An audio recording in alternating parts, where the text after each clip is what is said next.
It was a cold, foggy evening when Karen Mitchell walked down the narrow, dimly lit street, her hands firmly gripping the leash of two large dogs. The chill in the air cut through her jacket, but she hardly noticed. Her focus was on the rhythmic sound of her dogs' paws as they trotted beside her, the only companions she could always rely on. In the silence of the night, there was an eerie feeling in the air. The sound of approaching footsteps broke the stillness. Karen's instincts immediately flared up. She glanced over her shoulder to see a group of young men swaggering toward her, their laughter echoing in the alleyway. They didn't look like they had any particular destination, just a bunch of kids out for trouble. She tried to ignore them, keeping her gaze forward, her pace steady. "Hey, lady!" one of them shouted. Karen froze. Her heart skipped a beat as she turned her head to face the group. "Yeah, you!" another voice called, mocking. "What's a black woman like you doing with those dogs? You sure they're not just for show? I bet you can't control them." Karen's stomach churned, the familiar sting of racism striking once again. She had grown used to it over the years.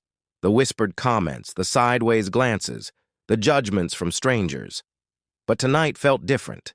This wasn't just casual racism. This felt aggressive. Her dogs, Zeus and Apollo, picked up on her unease. Zeus, the older German shepherd, growled low in his throat, his muscles tensing. Apollo, the younger one, an intimidating Rottweiler, bared his teeth, his eyes fixed on the men. Karen's grip tightened around the leashes, but she didn't respond to their taunts.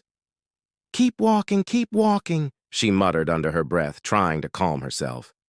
But it was no use. The group wasn't going to let her pass so easily. "You're just a little too comfortable, aren't you?" The leader of the group sneered.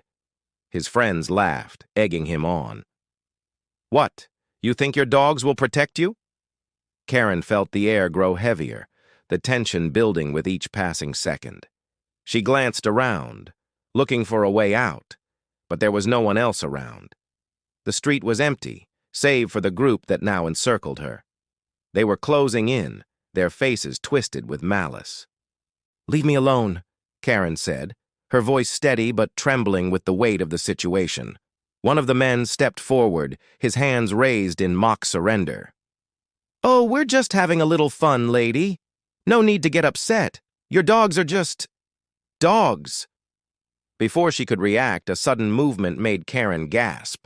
Zeus lunged forward, his teeth snapping inches from the man's arm. Apollo barked loudly, his deep voice shaking the ground beneath them. The gang hesitated, momentarily stunned by the unexpected aggression of the dogs. "You should back off," Karen said, her voice louder now. There was no hesitation. This wasn't just about herself anymore. Her dogs weren't just pets. They were trained, disciplined, military-trained. Zeus and Apollo had served in combat zones, and they had been part of some of the most dangerous missions. Their loyalty to Karen was unwavering, and they would protect her with everything they had. But the group wasn't backing off. The man who had taunted her lunged at Apollo, trying to shove him away. It was a fatal mistake. Apollo snapped, his jaws closing around the man's arm with terrifying precision. The gang erupted into chaos, shouting, pulling at their friend, trying to get him free from the dog's grip.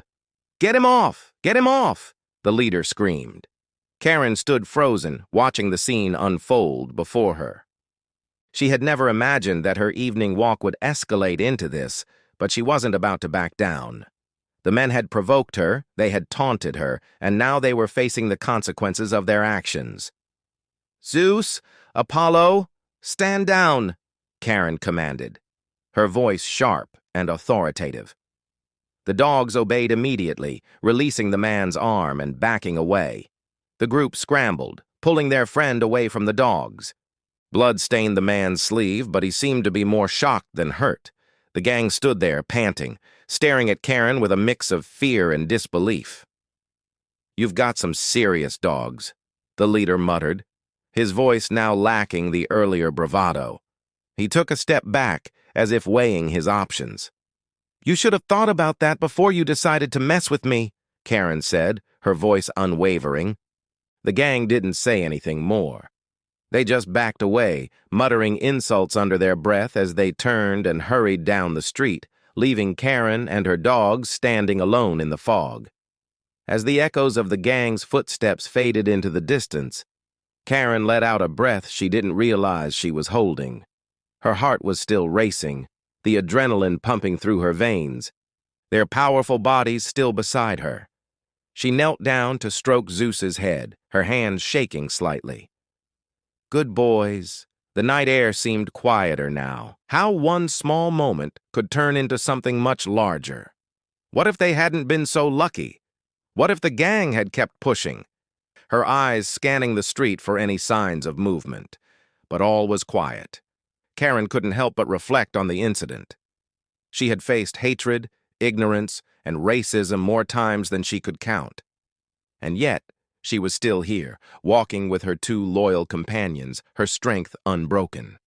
That was the power of perseverance, the ability to stand tall despite the world trying to knock you down. But it wasn't just about surviving. It was about rising above the hate and fear that others tried to impose on her. It was about knowing her worth, her strength, and her voice.